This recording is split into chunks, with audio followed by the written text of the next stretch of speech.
ਅੱਜ ਜੋ ਸੰਸਦ ਦੇ ਵਿੱਚ ਬੇਭਰੋਸਗੀ ਮਤੇ ਤੇ ਜਵਾਬ ਦੇਣਗੇ ਦੇਸ਼ ਦੇ ਪ੍ਰਧਾਨ ਮੰਤਰੀ ਨਰਿੰਦਰ ਮੋਦੀ।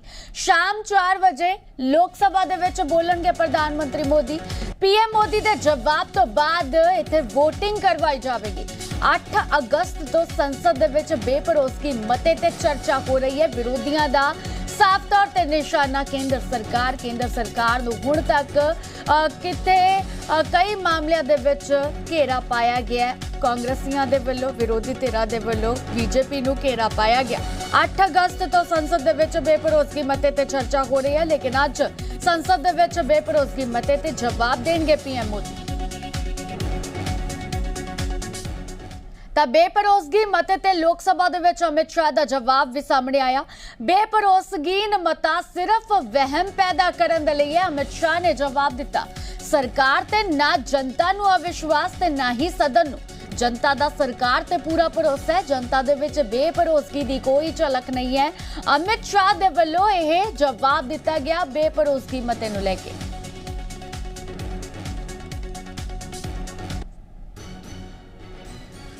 कि भाई अविश्वास प्रस्ताव जब आप लेकर आते हो तो इस पर जो चर्चा होती है वो चर्चा में सरकार के विरोध में कुछ मुद्दे तो रख देते।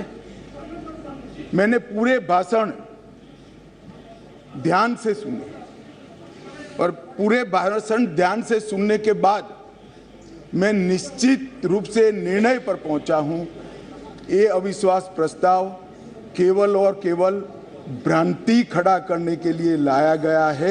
ये प्रजा की इच्छाओं का प्रतिबिंब नहीं।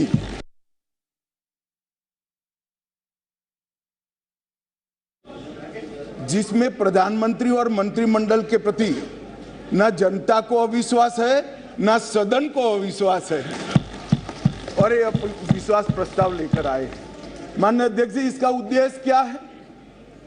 इसका उद्देश्य जनता में भ्रांति खड़ी करने का उद्देश्य। मैं उनको इतना ही कहना चाहता हूं कि भाई अविश्वास प्रस्ताव जब आप लेकर आते हो तो इस पर जो चर्चा होती है वो चर्चा में सरकार के विरोध में कुछ मुद्दे तो रख देते। मैंने पूरे भाषण ध्यान से सुने और पूरे भाषण ध्यान से सुनने के बाद मैं निश्चित रूप से निर्णय पर पहुंचा हूं, ये अविश्वास प्रस्ताव केवल और केवल भ्रांति खड़ा करने के लिए लाया गया है। ये प्रजा की इच्छाओं का प्रतिबिंब नहीं। अल्पमत का तो सवाल ही नहीं है।